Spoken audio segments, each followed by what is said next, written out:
పీపీటీలోనే చూపించినట్టుగా greater than, less than, greater than equal to, less than or equals to and not equals to అని ఆయా సందర్భాల్లో అవసరాన్ని బట్టి యూజ్ చేయండి. సో నెక్స్ట్ ఆపరేటర్స్ ఏంటంటే లాజికల్ ఆపరేటర్స్. నెక్స్ట్ ఆపరేటర్స్ ఏంటి? Logical operators. లాజికల్ ఆపరేటర్స్ దేనికి ఉపయోగపడతాయంటే to check multiple conditions. To check multiple condition, more than one condition check చేయడానికి. ఎప్పుడు కూడా గుర్తుపెట్టుకోండి, ఎవరెవరు friends write a program to check అన్నప్పుడు కంపల్సరీ 100% రిలేషన్ ఆపరేటర్ వస్తుంది. So more than one condition వచ్చినప్పుడు ఎవరిని యూజ్ చేస్తాం అంటే లాజికల్ ఆపరేటర్స్ని యూజ్ చేస్తాం. దీనికి ఎప్పుడు ఎవరు ఫ్రెండ్ అంటే రిలేషన్ ఆపరేటర్ ఫ్రెండ్. అంటే ఎటు పరిస్థితి రిలేషన్ ఆపరేటర్ లేకుండా లాజికల్ ఆపరేటర్స్ పని చెయ్యవు. సో మల్టిపుల్ అంటే తెలుసుగా మీకు, మోర్ దాన్ వన్ కండిషన్ని, ఒక కండిషన్ కంటే ఎక్కువ కండిషన్స్ని చెక్ చేయడానికి ఉపయోగపడుతుంది. ఇందాక రాసాం ఇలాగా. దీంట్లో ఏమేమి ఉన్నాయి చూద్దాం ఒకసారి. And, or and not. And, or and not. So దీనికి ఆల్రెడీ మీకు ట్రూత్ టేబుల్ తెలుసు. ఆల్రెడీ సి లాంగ్వేజ్లో మీరు ఆల్రెడీ దీని గురించి తెలుసుకుని ఉన్నారు. సో దీనిలోకి వచ్చేటప్పటికి రెండు ట్రూ అయితే మాత్రమే, అంటే లాజికల్ అండ్కి వచ్చేటప్పటికి కండిషన్ 1, నెక్స్ట్ చూడండి condition 2, condition 1 and condition 2. Condition అంటే చూడండి గుర్తుపెట్టుకోండి, అక్కడ రిలేషనల్ ఆపరేటర్స్ ఉంటుంది, మధ్యలో లాజికల్ ఆపరేటర్స్ ఉంది. అండ్ అని కానీ అప్లై చేస్తే రెండు ట్రూ అయితే మాత్రమే ఏం రిటర్న్ చేస్తుందంటే ట్రూ రిటర్న్ చేస్తుంది. ఏ ఒక్కటి ఫాల్స్ అయినా ఏం చేస్తుందంటే మనకి ఫాల్స్ అనే దాన్ని రిటర్న్ చేయడం జరుగుతుంది.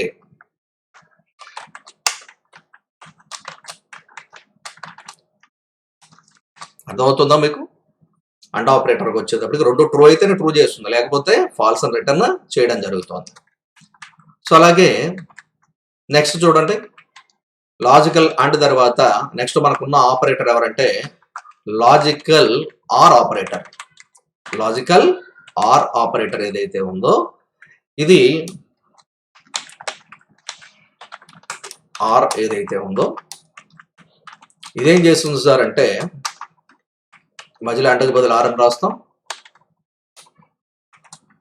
ఇది ఏ ఒక్కటి ట్రూ అయినా చాలు, ట్రూ అయిపోతుంది. రెండు ఫాల్స్ అయినప్పుడు మాత్రమే ఫాల్స్ అవుతుంది. ఇందాక రెండు ట్రూ అయితే మాత్రమే ట్రూ అవుతుంది, ఇది రెండు ఫాల్స్ అయితే మాత్రమే ఫాల్స్ అవుతుంది. And next one is not. So ఈ నాట్కి వచ్చేటప్పటికి కండిషన్ 1 అని రాశాను, నాట్ కండిషన్ 1 అంటే సింపుల్గా చెప్పడానికి రాస్తున్నాను. ఇక్కడ నువ్వు ట్రూ అంటే అది ఫాల్స్ అంటుంది, అంటే ఫాల్స్ అని రిటర్న్ చేస్తుంది. నువ్వు ఫాల్స్ అని ఇస్తే నాట్ అని కానీ అప్లై చేస్తే అది ట్రూని రిటర్న్ చేయడం జరుగుతుంది. సార్ దీనికి ఏమైనా ఎగ్జాంపుల్ చెప్పండి.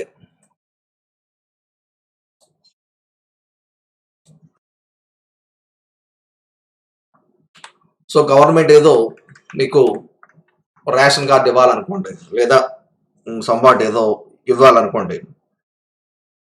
వాడు కార్డుని ఇష్యూ చేసేటప్పుడు అది అంటుందన్నమాట, మీ ఏజ్ ఎట్టి పరిస్థితిలో 18 కంటే ఎక్కువ ఉంటే మీరు ఎలిజిబుల్.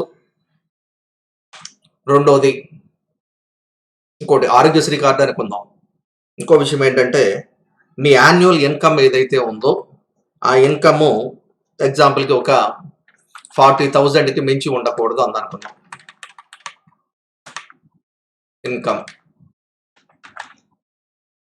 ఇక్కడ చూడండి రెండు కండిషన్ చెక్ చేయాలి. ఎట్టి పరిస్థితుల్లో అవతలి వ్యక్తి యొక్క ఏజ్ 18 కానీ 18 కంటే ఎక్కువ ఉండాలి.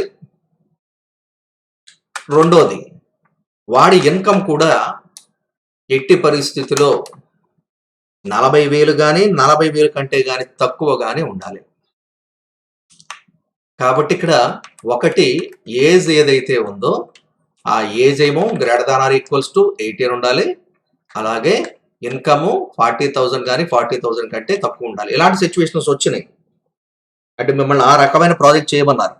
చేయమన్నప్పుడు ఖచ్చితంగా ఒక కండిషన్ కాదు, మల్టిపుల్ కండిషన్స్. మీ మైండ్లో మల్టిపుల్ అని అనగానే 2 కంపల్సరీ ట్రూ అవ్వాలా అని అనుకుంటే మధ్యలో ఏం చేయాలంటే అండ్ పెట్టేయాల్సిందే. అంటే ఎందుకంటే వాడు ఏమంటున్నాడంటే ఖచ్చితంగా అవ్వాల్సిందే. 18 కంటే ఎక్కువ ఉండాల్సిందే. 40,000 కంటే తక్కువ ఉండాల్సిందే. ఎట్టి పరిస్థితుల్లో 2 ట్రూ అవ్వాల్సిందే అని అంటున్నాడు. అలాంటప్పుడు మీకు ఆలోచన రావాలి, ఓహో 2 ట్రూ అయితేనే ట్రూ అయ్యేది ఎవరున్నారు నాకు? అండ్ అనే ఆపరేటర్ ఉంది. కాబట్టి లాజికల్ అండ్ అనే ఆపరేటర్ నేను యూజ్ చేసి వెంటనే నేను ఏం చేస్తానంటే ఎగ్జిక్యూట్ చేస్తాను. ఇక్కడ మరి మీరే చెప్పాలి. 20 greater than or equals to 18 condition true అయిందా ఫాల్స్ అయిందా? సో 18 కంటే ఎక్కువ కండిషన్ ట్రూ. కాబట్టి ఇది ట్రూ రిటర్న్ చేస్తుంది. At the same time income less than or equals to 40,000 అన్నాను. ఇక్కడ చూడండి ఇన్కమ్ ఎంత? 40,000. కాబట్టి ఈక్వల్ టు కూడా ఉంది. కాబట్టి సో మీరు ఈ 2 కూడా కండిషన్స్ ట్రూ అయినాయి కాబట్టి నాకు ఏం రిటర్న్ చేస్తుందంటే ట్రూ అని రిటర్న్ చేయడం జరుగుతుంది. ఒకసారి దీన్ని కూడా ఎగ్జిక్యూట్ చేసి చూద్దాం.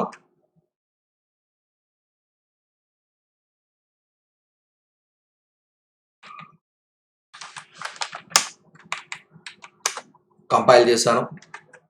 సో నేను చేస్తున్న పని ఏంటంటే చివర సెమీకోలన్ మర్చిపోతున్నాను. ఓకే, ఒకసారి కంపైల్ చేద్దాం, మళ్ళా రెక్టిఫై చేసుకుని. నెక్స్ట్ జావా స్పేస్ అరిద్దాన్ని కొట్టాను. బట్ ఏం రిటర్న్ చేస్తుంది? ట్రూ. సార్ ఎందుకు సార్? వాడి ఏజ్ 18 కంటే నిజంగానే ఎక్కువ ఉంది, 20 ఏళ్ళు ఉన్నాయి. వాడు 40,000 సంపాదిస్తున్నాడు కనుక వాడికి ఆ ఎలిజిబిలిటీ ఉంది. 40,000 కంటే ఒకవేళ అలా కాదు సార్, వాడు 50,000 సంపాదిస్తున్నాడు లేదా 60,000 సంపాదిస్తున్నాడు, వాడి ఏజ్ కూడా 20 ఏళ్ళు ఉన్నాయి, అప్పుడేం రిటర్న్ చేస్తుంది?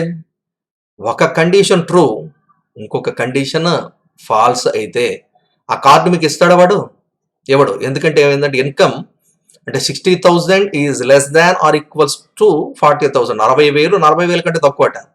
కాబట్టి ఒకటి ఫాల్స్ ఒకటి ట్రూ అయితే మనం ఆల్రెడీ పైన ట్రూత్ టేబుల్లో చెప్పుకున్నాం. అందులో ఒకటి ఫాల్స్ ఇంకొకటి ట్రూ అయితే ఏమవుతుంది చెప్పండి మీరు? ఒకటి ఫాల్స్ ఇంకొకటి ట్రూ అయితే ఫాల్స్ అని రిటర్న్ చేయడం జరుగుతుంది. కాబట్టి మీరు అబ్జర్వ్ చేస్తే ఇప్పుడు మీకు కార్డ్ ఇవ్వనని చెప్తుంది. కావాలంటే చూడండి, ఫాల్స్ అంటే నేను కార్డు నీకు ఇష్యూ చేయను. ఇదే విధంగా మీరు ఏమి అప్లై చేయొచ్చు అంటే లాజికల్ ఆర్ని అవసరాన్ని బట్టి లాజికల్ నాట్ని కూడా మీరు అప్లై చేసుకోవచ్చు. సో ఈ రకంగా మనం లాజికల్ ఆపరేటర్స్ని యూజ్ చేస్తాం. ఎప్పుడు యూజ్ చేస్తాం? More than one condition. This is one condition, this condition 1, this is condition 2. ఇలాగ నీకు ఎన్ని కండిషన్స్ అయితే అప్లై చేయాలనుకుంటున్నాం, మల్టిపుల్ కండిషన్స్ని అప్లై చేస్తూ ఉన్న సందర్భంలో మనం ఏం చేస్తామంటే లాజికల్ ఆపరేటర్స్ని యూజ్ చేయడం జరుగుతుంది. మీకు ఇందాక చెప్పాను కదా, లాజికల్ ఆపరేటర్స్ ఉన్నాయి అంటే ఖచ్చితంగా దాని ఫ్రెండ్ కూడా ఉంటుంది. ఎవరంటే రిలేషనల్ ఆపరేటర్స్ కూడా ఉండడం జరుగుతుంది. ఆ విషయాన్ని జాగ్రత్తగా గుర్తుపెట్టుకుని ప్రాజెక్ట్ చేసేటప్పుడు కానీ ప్రోగ్రామ్ చేసేటప్పుడు కానీ జాగ్రత్తగా వీటిని యూజ్ చేయండి. సో కాబట్టి ఇప్పటి వరకు మనం చెప్పుకున్న ఆపరేటర్స్లో లాజికల్ ఆపరేటర్ చెప్పాం. Thereafter conditional operator or ternary operator. Conditional or ternary operator. So next operator చూస్తే టెర్నరీ అన్నాం కదా. టెర్నరీలో ట్రై అని తీసుకోండి ప్రస్తుతానికి పోనీ. దీన్ని కండిషనల్ ఆపరేటర్ అంటారు.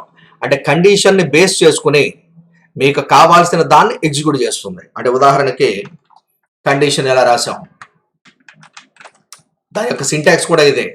కండిషనల్ ఆపరేటర్ ఆర్ టెర్నరీ ఆపరేటర్లో వచ్చింది. దాని యొక్క సింటాక్స్ కండిషన్ క్వశ్చన్ మార్క్ అయితే స్టేట్మెంట్ 1 కోలన్ స్టేట్మెంట్ 2.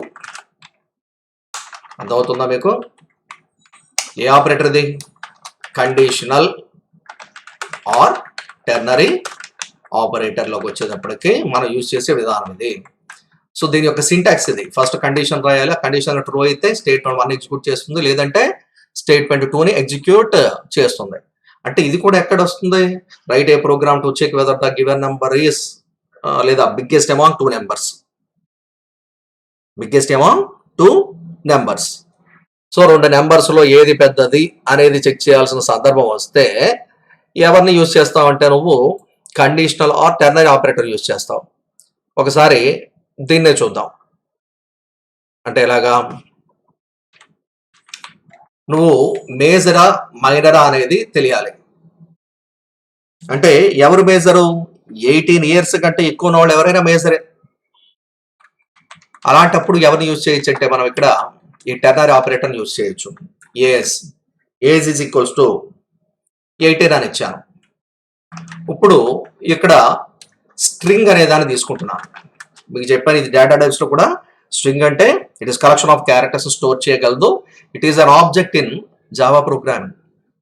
సో ఇక్కడికి వచ్చేటప్పటికి మనకి జావాలోకి వచ్చేటప్పటికి స్ట్రింగ్ అనే దానికి వచ్చేటప్పటికి ఇదేదో మీరు నార్మల్ డేటా టైప్ ఏం కాదు. ఒక నిజం చెప్పాలంటే ఒక ఆబ్జెక్ట్ గాను క్లాస్ ఇష్యూగా తీసుకోవచ్చు. దీన్ని స్ట్రింగ్ కన్ అని రాశాను. దట్ మీన్స్ కండిషన్ అని అర్థం. ఒకసారి చూద్దాం. కన్ is equals to age greater than or equals to 18 అయితే ముందర ఒక పని చేద్దాం. కండిషనల్ ఆపరేటర్ రాద్దాం. ఏంటి కండిషన్ రాయాలి. బ్రాకెట్లో కండిషన్ అంటే ఖచ్చితంగా 100% ఎవరు వస్తారు? గ్రేటర్ దాన్ లెస్ దాన్ ఎవరొకళ్ళు వస్తారు. ఏజ్ 18 కంటే ఎక్కువ అయితే అంటే క్వశ్చన్ మార్క్ అయితే మనం ఏమని చెప్పాలి? ఎలిజిబుల్.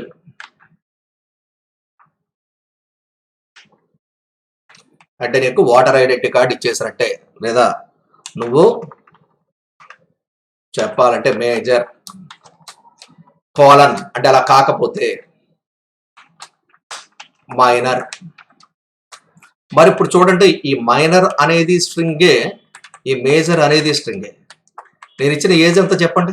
18. ఈ 18 ఇయర్స్ అంటే ఏజ్ లో 18 ఇచ్చాను. 18 greater than or equals to 18. 18 కంటే ఎక్కువ. కండిషన్ ట్రూ అయిందా ఫాల్స్ అయిందా? ట్రూ. 18 ఇయర్స్ కంటే ఎక్కువ లేదా సమానంగా ట్రూ అయింది. ట్రూ అయితే అంటే క్వశ్చన్ మార్క్, కాకపోతే అంటే కోలన్. అయితే వెంటనే ఎవరిని తీసుకువెళ్ళి స్టోర్ చేయమని చెప్తున్నా అంటే మేజర్ అనే స్ట్రింగ్ ని స్టోర్ చేయమని చెప్తున్నాను. అలా కాకపోతే మైనర్ అనే స్ట్రింగ్ ని స్టోర్ చేయమని చెప్తున్నాను. ఇక్కడ చూద్దాం. ఇక్కడ మీకు అర్థం కావడానికి కండిషన్ బదులు రిజల్ట్ అని రాసాం. ఇప్పుడు ఇలా రాస్తున్నాం అనమాట. రిజల్ట్ ఈజ్ ఈక్వల్స్ టు ఏమొచ్చింది రిజల్ట్ చెప్పండి? మేజర్. చివరి సెమీకోలన్ ఇవ్వండి. System dot out dot println. డైరెక్ట్గా ఏమైనా ప్రింట్ చేస్తానంటే రిజల్ట్ అని ప్రింట్ చేస్తున్నాను. మళ్ళీ ఎగ్జిక్యూట్ చేస్తున్నా. ఒకసారి కంపైల్ చేయండి. సో ఇప్పుడు మేజర్ రావాలా మైనర్ రావాలా? ఖచ్చితంగా మేజర్ రావాల్సిందే. ఎందుకంటే ఎట్టి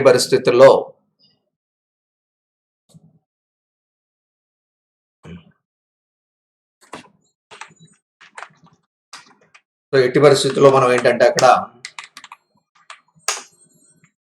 కండిషన్ ట్రూ అయింది కనుక మనకేం చేస్తుందంటే అది మేజర్ అని రిటర్న్ చేస్తుంది. అలా కాదు సార్, ఒకవేళ నేను 16 ఏళ్ళు ఇచ్చాను సార్, ఏమవుతుంది మీరే చెప్పండి? ఏజ్లో 16. వెంటనే కండిషనల్ ఆపరేటర్ దగ్గరికి వెళ్తుంది. ఆ టెర్నరీ ఆపరేటర్ దగ్గరికి వెళ్ళి 16 గ్రేటర్ దాన్ 18. 16 అట 18 కంటే పెద్దదట. 16 రూపాయలు 18 రూపాయల కంటే ఎక్కువ అట. కండిషన్ ఏమైపోయింది?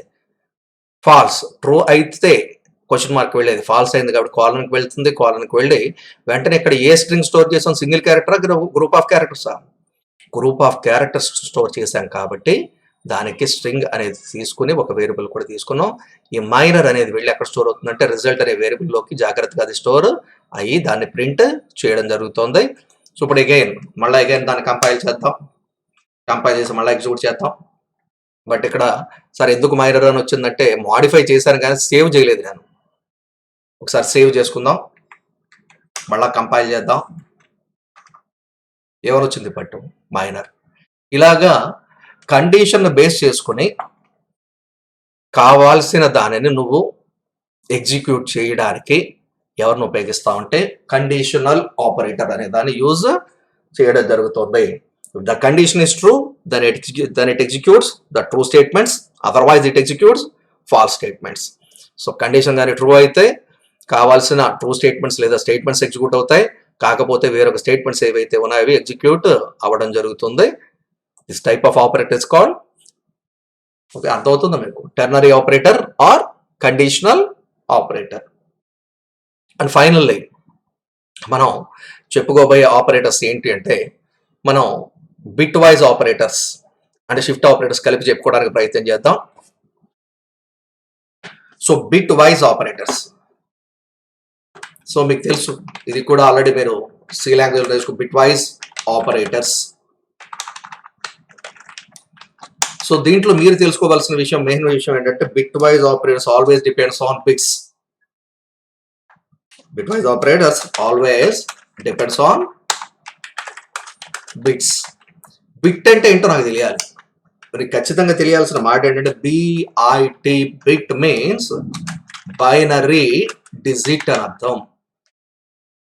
బైనరీ డిజిట్ అంటే అర్థం ఏంటంటే జీరోస్ అండ్ వన్స్. మీరు కన్వర్షన్స్ తెలియకపోతే ఈ ఆపరేటర్ కొంచెం కన్ఫ్యూజన్ గానే ఉంటుంది ఇప్పుడు చెప్పే ఆపరేటర్స్. మీకు ఆల్రెడీ ఫస్ట్ ఇయర్ లో డెసిమల్ టు బైనరీ కన్వర్షన్స్ ఇవన్నీ చెప్పారు. సో ఇవన్నీ కూడా బిట్ వైజ్ ఆపరేటర్స్ కంప్లీట్ గా దేనిపైన ఆధారపడి ఉంటాయంటే 100% binary digits, that means zeros and once మీదే ఆధారపడి ఉంటాయి. చూద్దాం ఉదాహరణకి ఇక్కడ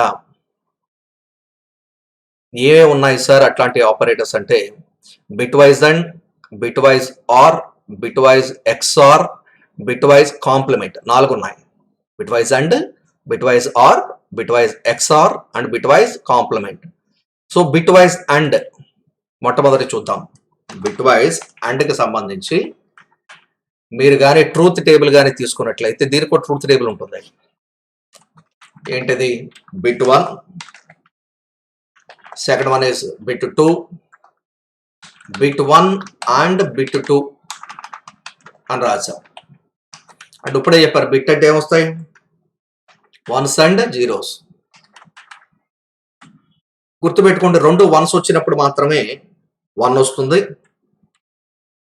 ఏ ఒక్కటి 0 వచ్చినా 0 అనే రిటర్న్ చేస్తుంది.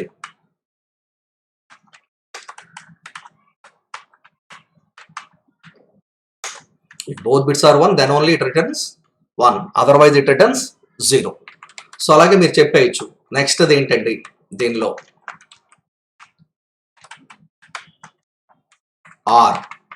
సార్ మరి ఆర్క్ వచ్చేటప్పటికి, బిట్ వైజ్ ఆర్క్ వచ్చేటప్పటికి ఏం చేస్తుంది సార్? ఇప్పుడు ఈ 2 కూడా ఏ ఒక్కటి 1 అయినా చాలు. If both bits are 0, then only it returns 0. Otherwise it returns 1. ఏ ఆపరేటర్ ఉపయోగిస్తే sir? Bitwise or operator ఉపయోగిస్తే జరిగే పని. And third one is bitwise XOR. Bitwise XOR అనే ఆపరేటర్ కానీ మీరు అప్లై చేస్తే ఏం జరుగుతుంది?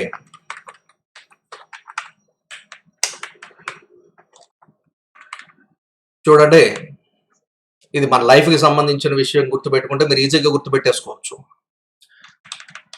చూడండి, 2 బిట్స్ 1 అంటే ఎప్పుడు కూడా బాగా స్ట్రైట్ ఫార్వర్డ్ గా వెళ్ళేవాడు జీవితంలో నెగ్గలేడు. 0. అసలు ఏమీ లేకుండా కూర్చున్నవాడు కూడా జీవితంలో నెగ్గలేడు. అటు ఇటు కాకుండా ఉంటారు.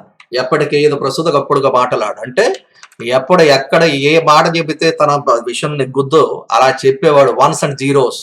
ఆ ఉన్నవాడికి ఖచ్చితంగా ఏమొస్తుందంటే 1 అనే దాన్ని రిటర్న్ చేస్తుంది. మీకు అర్థమై ఉంటుంది. If both bits are 1, then only then it returns 0. And at the same time if both bits are 0, then also it returns 0. అర్థమవుతుందా? సో కాబట్టి 2 వన్స్ వచ్చినా 0 రిటర్న్ చేస్తుంది, 2 జీరోస్ వచ్చినా 0 రిటర్న్ చేస్తుంది.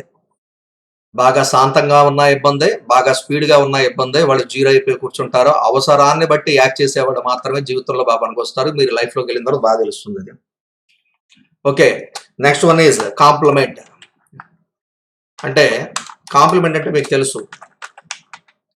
ఈ కాంప్లిమెంట్కి వచ్చేటప్పటికే సో స్పెల్లింగ్ మీరు కరెక్ట్ గా రాసుకోండి. Bit 1 not bit 1, sorry, complement bit 1. మీరు already first year I think so నేర్చుకున్నారు. 1's compliment and 2's complement అని ఏమీ లేదు. ఒకవేళ అది నేర్చుకుని మీరు ఈ పాటికి మర్చిపోయి ఉంటారు. కాబట్టి ఎలాంటిదంటే ఇది 1 అంటే 0 అంటుంది.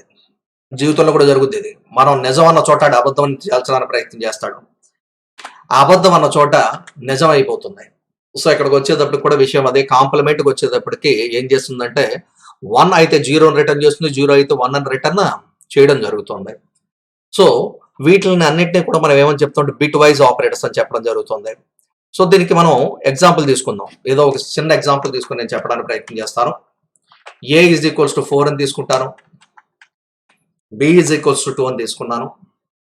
మీరు ఒక్కసారి దీన్ని యాక్చువల్ డెసిమల్లో ఉంది, బైనరీలోకి కన్వర్ట్ చేయాలి. బైనరీలోకి convert, binary means zeros and ones లో కన్వర్ట్ చేస్తే ఏమొస్తుందో చూద్దాం.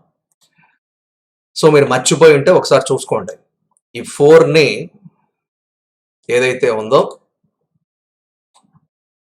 ఫస్ట్ 4 ఉంది కదా, 4ని మీరు 2 తోటి డివైడ్ చేయండి. 2 టైమ్స్ పోతుంది, రిమైండర్ ఎంత మిగులుతుంది? 0. బైనరీలో కంటే 2 తోటి డివైడ్ చేస్తే వచ్చేది. అగైన్ 2 తోటి డివైడ్ చేయాలి. ఎన్నిసార్లు పోతుంది? 1 టైం పోతుంది. రిమైండర్ 0. అంటే ఇక్కడ ఏమో రిమైండర్ వేస్తున్నాం, ఇక్కడ కోషెంట్ వేస్తున్నాం. ఇప్పుడు దీని యొక్క బైనరీ వాల్యూ ఎంత అని చెప్తామంటే కింద నుంచి వేసుకెళ్తాం. ఎక్కడైతే 1 వచ్చిందో ఇక్కడ నుంచి వేసుకెళ్తాం. 1 0 0 దీని బైనరీ వాల్యూ అది. సో ఇప్పుడు ఒకసారి ఇక్కడ చూద్దాం. అంటే ఏలో వాల్యూ ఎంత అయింది? 1 0 0 దాని యొక్క బైనరీ వాల్యూ. నెక్స్ట్ 2 చూద్దాం. 2 యొక్క బైనరీ వాల్యూ ఎంతో? 2ని బైనరీ అంటే మళ్ళీ 2 తోటే డివైడ్ చేయాలి మనం. 1 టైం పోతుంది, రిమైండర్ 0. దీని వాల్యూ ఎంత సార్ అంటే 1 0. సార్ మరి ఇక్కడ 2 వచ్చాయి కదండి, ఎక్సెస్ బిట్ ఎటువైపు పెట్టాలి సార్? మీకు ఎల్ఎస్బి అండ్ ఎంఎస్బి అని చెప్తారు, least significant bit, most significant bit. కాబట్టి లెఫ్ట్ సైడ్ పెట్టాలి తప్ప దీనికి రైట్ సైడ్ పెట్టకూడదు. రైట్ సైడ్ పెడితే మళ్ళీ 4 అయిపోతుంది. అది 0 1 0. కాబట్టి దీని యొక్క బైనరీ వాల్యూ ఎంత సార్? 0 1 0. సో ఇప్పుడు మనం కరెక్ట్ గానే రాసుకున్నాం. ఇలా రాసిన తర్వాత somewhat C is equals to ఇలా రాసాం. C is equals to A or B అని రాసాం. అంటే ఆర్ని అప్లై చేస్తున్నాం. ఇప్పుడు ఆర్ని అప్లై చేస్తే నాకు చెప్పండి, ఆర్లోకి వచ్చేటప్పటికి ఏ 2 బిట్లు, ఏ ఒక్క బిట్టు 1 అయినా, 2 బిట్లు 1 అయితే వెల్ అండ్ గుడ్. ఏ ఒక్క బిట్ 1 అయినా కూడా 1 అనే దాన్ని రిటర్న్ చేస్తుంది. ఇప్పుడు నువ్వు చూడు, సి ఈక్వల్స్ టు, నాకు ఇప్పుడు ఇంకా ఈ వాల్యూ గురించి తర్వాత చూద్దాం. నాకు చెప్పండి, ఫస్ట్ చూసారా, ఇప్పుడు ఎక్కడి నుంచి తీసుకొద్దాం? 0 0 అంటే 0 వస్తుంది. నెక్స్ట్ చూడండి 0 1 0 1 అంటే ఏం రిటర్న్ చేస్తుంది? ఆరులో 1 రిటర్న్ చేస్తుంది. 1 0 1 అని రిటర్న్ చేస్తుంది. అంటే మీరు చూస్తే 1 1 0. మీరు ఇది ఇప్పుడు దేంట్లోకి వచ్చింది? ఇది బైనరీలోకి వచ్చింది. ఈ బైనరీలోకి వచ్చిన దాన్ని మీరు ఇదివరకు మార్చేవారు దేనిలో కంటే 1 1 0ని మళ్ళీ అగైన్ డెసిమల్లోకి మార్చేవారు. ఇలాగా 0 into 2 power 0 plus 1 into 2 power 1 plus 1 into 2 square. 0 into 2 power 0 అంటే 0 into 1 0 అవుతుంది. 1 into 2 power 1 2 power 1 వాల్యూ ఎంత? 2 కదా. 1 into 2 2 ప్లస్ 1 into 2 square అంటే వాల్యూ ఎంత అయిందంటే 4. Total value is 6. Total value ఎంత అయింది మీకు అక్కడ? 6 అవడం జరిగింది. సో కాబట్టి మీరు రిజల్ట్ చూడండి, సి ఈక్వల్స్ టు దాని యొక్క డెసిమల్ వాల్యూ ఎంత అవుతుందంటే మీకు 6 అవడం జరుగుతుంది. సో ఒకసారి దీన్ని మనం ఇక్కడ అప్లై చేసి చూద్దాం. నిజమేనా సార్, మీరు అబద్ధం చెప్తున్నారా? చూద్దాం మీరే. ఇక్కడ a is equal to 4, b is equal to 2, c చివర సెమీకోలన్ పెడదాం. C is equals to A or b, bitwise operator ఉపయోగించాం. రిజల్ట్ అని ప్రింట్ చేద్దాం. యాక్చువల్గా నేను చెప్పింది నిజమే అయితే కంపల్సరీ నీకు ఇక్కడ రిజల్ట్ ఎంత రావాలి అంటే 6 అనేది రావాలి. కంపైల్ చేసి చూద్దాం.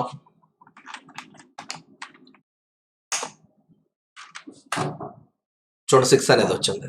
కాబట్టి ఈ రకంగా బిట్ వైజ్ ఆపరేటర్స్ ఉపయోగించి ఇంటర్నల్ వాల్యూస్ లో కూడా మనం కావాల్సిన ఆపరేషన్స్ ని పెర్ఫార్మ్ చేయొచ్చు. సో రిమైనింగ్ ఆపరేటర్స్ కూడా మీరు అప్లై చేస్తూ దీంట్లో విషయాన్ని మీరు చూసుకోండి. నెక్స్ట్ ఆపరేటర్ ఏముంది సార్? Shift operators. షిఫ్టింగ్ అంటే తెలుసుగా, షిఫ్ట్ అంటే ఎటు అటువైపుకి వెళ్ళిపోవడం. షిఫ్ట్ ఆపరేటర్స్ లోకి వచ్చేటప్పటికి ఎటు అటువైపు వెళ్ళడం, either left shift or right shift. So ఆ right shift with zero fill ఇదంతా కూడా పాజిటివ్ వాల్యూస్ తప్ప నెగిటివ్ వాల్యూస్కి చేయదు. ఒకసారి చూద్దాం, దీనికి ఎగ్జాంపుల్ ఒక విషయం చెప్తాం. ఏ ఈజ్ ఈక్వల్స్ టు 64 అని ఇచ్చాను. 64ని ఏదైతే ఉందో ఈ 64ని ఖచ్చితంగా ఇది కూడా బిట్ వైజ్ ఆపరేటర్స్లోకి వస్తుంది. అంటే దీన్ని కూడా మనం దేంట్లో కన్వర్ట్ చేయాలంటే జీరోస్ అండ్ వన్స్లోకే కన్వర్ట్ చేయాలి. ఒకసారి ఇక్కడ చూద్దాం.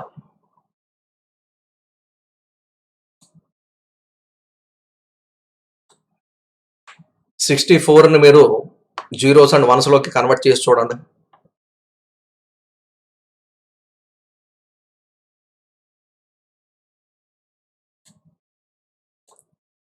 థర్టీ 2 టైమ్స్ పోతుంది. రిమైండర్ 0. 16 టైమ్స్ పోతుంది. రిమైండర్ 0. 8 టైమ్స్ పోతుంది. రిమైండర్ 0. 4 టైమ్స్ పోతుంది. రిమైండర్ 0. 2 టైమ్స్ పోతుంది. రిమైండర్ 0. అండ్ 1 టైం పోతుంది. రిమైండర్ 0. ఎప్పుడైతే ఇక్కడ 1 వచ్చిందో ఆపేస్తాం మనం. ఇప్పుడు బైనరీ వాల్యూ చూసుకోండి ఒకసారి. ఇప్పుడు కానీ మీరు బైనరీ ఇష్యూని కానీ చూసుకున్నట్లయితే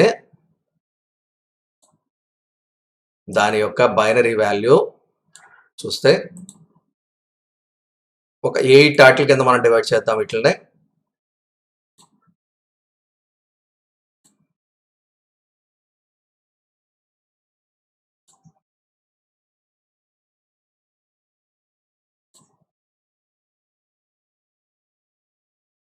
ఓకే, 8 బ్లాక్స్ కింద డివైడ్ చేశాను. డివైడ్ చేసిన తర్వాత చూడండి కింద నుంచి వేసుకెళ్ళాలి. 1 0 0 0 0 0. సో కాబట్టి 6 జీరోస్ వచ్చాయి. సో దీంట్లో ఫస్ట్ ఏమొస్తుందంటే ఇక్కడ 0. ఇక్కడ అగైన్ మనం తీసుకున్నట్లయితే నెక్స్ట్ ఇక్కడ కూడా వాల్యూ ఎంత వస్తుంది 0. అగైన్ ఇక్కడ కూడా వాల్యూ ఎంత వస్తుంది 0. అగైన్ ఇక్కడ వాల్యూ 0 0. చూడండి అక్కడ ఎన్ని జీరోస్ వచ్చినాయి మీరు చూసుకోండి. 6 జీరోస్. సో ఇక్కడ వాల్యూ ఎంత వస్తుంది సార్ అంటే 1 6 జీరోస్ 1 6 జీరోస్. ఈ రకంగా మనం బిట్ వైజ్ దాంట్లో మనం అప్లై చేసాం. సార్ ఇక్కడ మరి ఏం స్టోర్ చేస్తుంది సార్? మీరు చెప్పాను ఎప్పుడు కూడా ఏమీ లేకపోతే ఇక్కడ బిట్లో 0ని స్టోర్ చేస్తుంది. ఇప్పుడు చూద్దాం, దీనిపైన మీకు ఒక విషయం వేస్తాను. 2 పవర్ 0 2 పవర్ 1 2 స్క్వేర్ 2 క్యూబ్ అంటే దీని అర్థం ఏంటి? ఈ పైనుండే వాల్యూస్లో మొదటిది 1, రెండవది 2 పవర్ 0 అంటే 2, మూడోది 2 స్క్వేర్ అంటే 4, 2 క్యూబ్ అంటే 16, 2 పవర్ 4 అంటే 32, 2 పవర్ 16 ఓకే ఇది 16 కాదు 8, 2 క్యూబ్ అంటే 8, దీని value 16, this is 32, this is 64, this is 128. అమ్మ దీంట్లో మీరేం కన్ఫ్యూజ్ అవ్వద్దు. మొదటిది 2 పవర్ 0 అంటే 1, 2 పవర్ 1 అంటే 2, 2 square 2 4, 2 cube 2 into 2 into 2 8, 2 power 4 conversions ఇవి 16, 32, 64, 128. అంటే ప్రెసెంట్ ఇప్పుడు దీని వాల్యూ ఎంత? 64 యొక్క వాల్యూ అంటే 1000000. కాబట్టి ఇక్కడ ఉదాహరణకి 0 ముందర ఎలాగ తీసుకున్నాం 1 0 0 0 0 0 0. ఓకే, ఇలా రాసిన తర్వాత నేను ఇలా రాశాను. ఏ లెఫ్ట్ షిఫ్ట్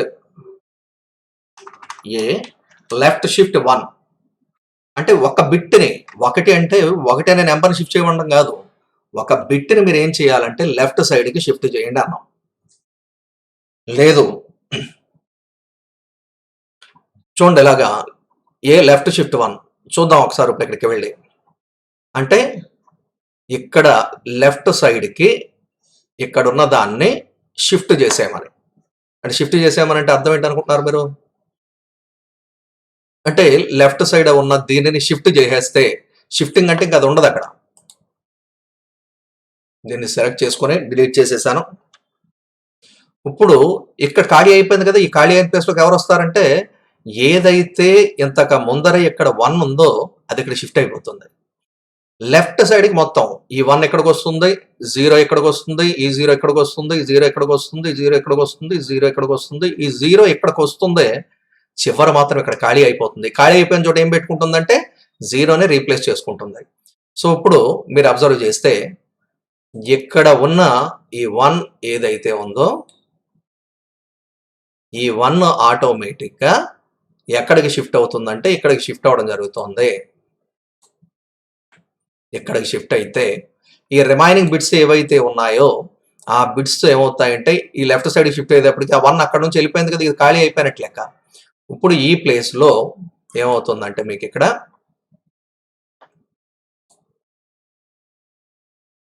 మీరు చెప్పండి నాకు, ఈ ప్లేస్లోకి ఎవరు వచ్చేస్తారు? 0. ఇక్కడ ఏదైతే నువ్వు 0ను చూసావో ఆ 0 అనేది ఆటోమేటిక్గా అక్కడ నుంచి నీకు దీనిలోకి షిఫ్ట్ అయిపోవడం జరుగుతోంది. అంటే ఇక్కడ 0ఏ, ఈ పక్కన కూడా 0ఏ. ఇవన్నీ జస్ట్ ఒక బిట్ని షిఫ్ట్ చేయమన్నాం, 2 బిట్లు షిఫ్ట్ చేయమంటే ఇంకో చోటకి వెళ్ళిపోతుంది. సో ఇలా చేస్తే నువ్వు ఇచ్చిన 160 అంటే 64 ఇచ్చావు, ఒక్క బిట్ని షిఫ్ట్ చేయడం ద్వారా దాని వాల్యూ ఎంత అయింది చూడండి. ఇవన్నీ జీరోసే కాబట్టి టోటల్గా 0ఏ. కాబట్టి 1 × 128 రిజల్ట్ ఎంత వస్తుందంటే 128 అని వస్తుంది. అంటే జస్ట్ నువ్వు ఒక బిట్ని షిఫ్ట్ చేయడం ద్వారా దాని యొక్క ఇంటర్నల్ వాల్యూని నువ్వు చేంజ్ చేయగలవు. ఉదాహరణకు చూడండి, ఇక్కడ ఏలో వాల్యూ 64 అని రాశాను, ఇక్కడ డైరెక్ట్గా ఇలా రాసేసాను. A left shift 1, left side shift చేశాను. ఎంత వస్తుందని నేను నిరూపించాను? 128 వస్తుందా లేదో చూడండి ఒకసారి. బట్ కన్వర్షన్స్ రాకపోతేనమ్మా మీలో ఇది కన్ఫ్యూజన్ గా తయారవుతుంది. కన్వర్షన్ మాస్టర్స్ ఒకసారి ఫస్ట్ ఇయర్ చూడండి. Decimal to binary conversion, binary to decimal conversion. So result ఎంత వచ్చింది? 128. అర్థమవుతుందా? అలాగే ఏ ఈజ్ ఈక్వల్స్ టు 64 అని రాశావు. ఏ రైట్ షిఫ్ట్ 2 అన్నావు అనుకో, ఏ రైట్ షిఫ్ట్ 2. ఉదాహరణకి మనం చూసాం కదా, యాక్చువల్గా ఇంతకు ముందర అయితే ఇక్కడ ఎంత వాల్యూ ఉండేది అని అంటే 1 ఉండేది, ఇక్కడ ఎంత వాల్యూ ఉండేది అంటే మనకి 0 ఉండేది. ఇనీషియల్ అయితే మనకు 64 ఇచ్చినప్పుడు దాని యొక్క వాల్యూ ఎంత అంటే 0. ఓకే, సో ఇక్కడ 0 1 0 0. ఇప్పుడు ఏమన్నాను? రైట్ షిఫ్ట్ 2 అంటే రైట్ సైడ్కి 2 బిట్స్ని 2 బైనరీ డిజిట్స్ని షిఫ్ట్ చెయ్యి. అంటే రైట్, ఇది లెఫ్ట్, ఇంతకు ముందర ఉన్నది ఇది కావాల్సి చూసుకోండి, మీరు చేయి చూసుకుంటే సరిపోతుంది. Left hand right hand, right సైడ్కి 2 బిట్స్ని షిఫ్ట్ చేయి. అంటే 2 బిట్స్ని షిఫ్ట్ చేయడం అంటే అర్థం ఏంటి?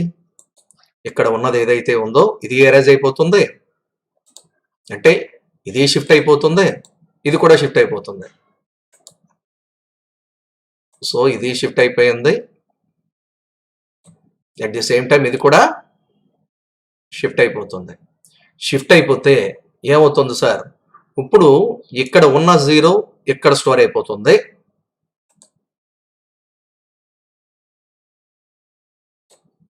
ఇక్కడ ఉన్న 0 ఇక్కడ స్టోర్ అవుతుంది.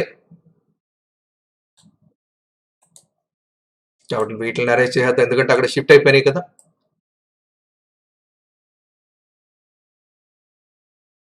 మరి ఇక్కడికి ఏమవుతుందంటే ఇక్కడ ఉన్న 0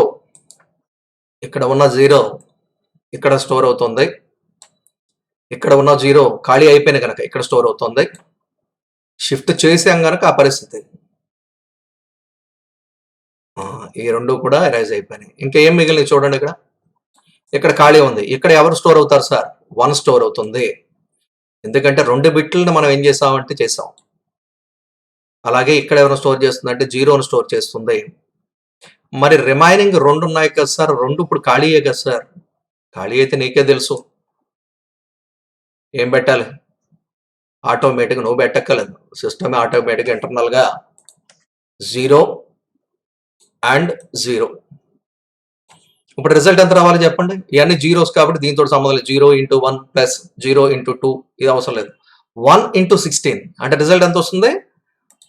2 బిట్లను షిఫ్ట్ చేస్తే ఆటోమేటిక్‌గా ఇంటర్నల్ వాల్యూని మనం చేంజ్ చేయొచ్చు. 64ని 16గా చేయొచ్చు మనం. ఒకసారి అది కరెక్టా కాదా అనేది మనం ఎగ్జిక్యూట్ చేస్తే, నేను చెప్పింది కరెక్టా కాదా అనేది కంపైల్ చేస్తే తెలుస్తుంది. ఎంత వచ్చింది? 16. ఈ రకంగా జస్ట్ మనం బిట్స్ని షిఫ్ట్ చేయడం ద్వారా ఏం చేయగలం అంటే, మనకి కావాల్సిన ఇష్యూస్ అన్నిటినీ కూడా ఇంటర్నల్గా చేంజ్ చేయొచ్చు. అలాగే ఓన్లీ ఫర్ పాజిటివ్ వాల్యూస్ అయితే రైట్ షిఫ్ట్ విత్ 0 ఫిల్లర్ ఉంటుంది. దాని ఇష్యూ దాన్ని అప్లై చేయడం జరుగుతుంది. ఈ రకంగా ఆపరేటర్స్ అన్నిటినీ కూడా మనం ప్రాజెక్ట్ చేసేటప్పుడు అప్లై చేస్తూ ఉంటాం. Thank you.